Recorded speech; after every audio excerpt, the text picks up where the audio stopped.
এই কিবোর্ডটা সবার বাসায় থাকে এবং পিসি জার্নি শুরু হয় কিন্তু এই কিবোর্ডটা দিয়ে। হইতে পারে সেটা iMice, হইতে পারে সেটা A4 টেক, আরো কি সব টেক ছিল আমরা যখন ছোট ছিলাম তখন।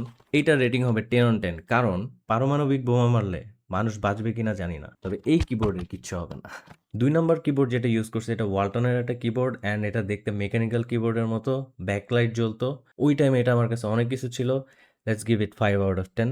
৩ নাম্বার কিবোর্ড আমি যেটা ইউজ করছি এটা হচ্ছে একটা মেকানিক্যাল কিবোর্ড গ্যামডিয়াস আরএমএস M1। এই কিবোর্ডটা আমি কিনছিলাম ৩৬০০ অথবা ৩৮০০ টাকা দিয়ে অ্যান্ড ব্লু সুইচেস এর প্রথম মজা এটা আমাকে দিছিল।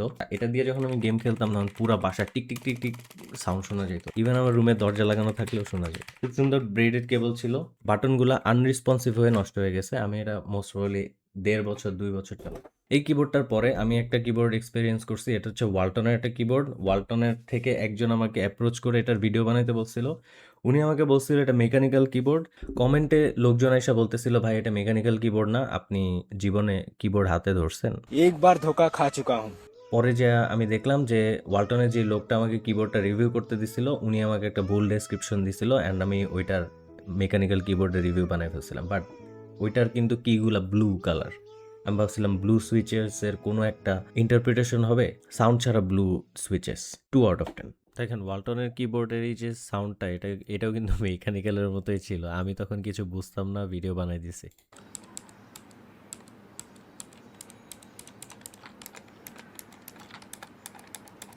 বাট এটা কিন্তু membrane keyboard by the way.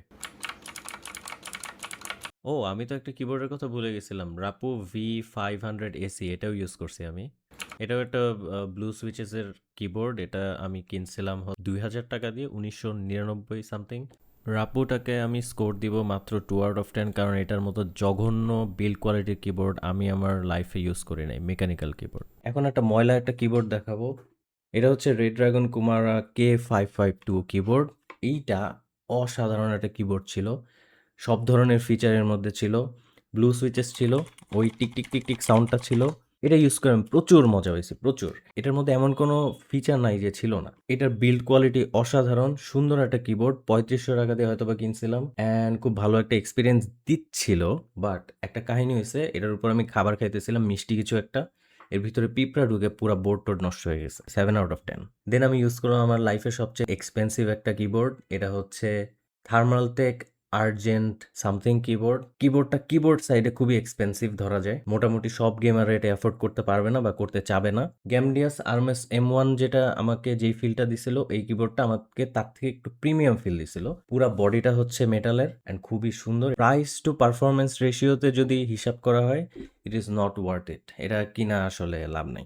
6 out of 10। Then comes the love of my life, RK71। এই কালোগুলা কিন্তু আসে না, এই কালোগুলা হচ্ছে আমি অন্য কিবোর্ড থেকে খুলে লাগাইছি, এগুলো আমার হারাই গেছে। এই কিবোর্ডটা হচ্ছে রেড্রাগন K552 আমাকে যা দিছে এইটা আমাকে সেম জিনিস দিছে, বাট এইটা হচ্ছে আর একটু বেশি রিলায়েবল, আর একটু বেশি লং লাস্টিং।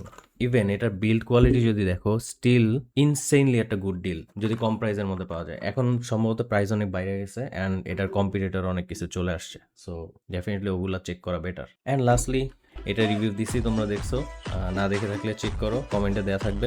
এইটার পরে আমি কি কিনবো, I would go for a expensive option.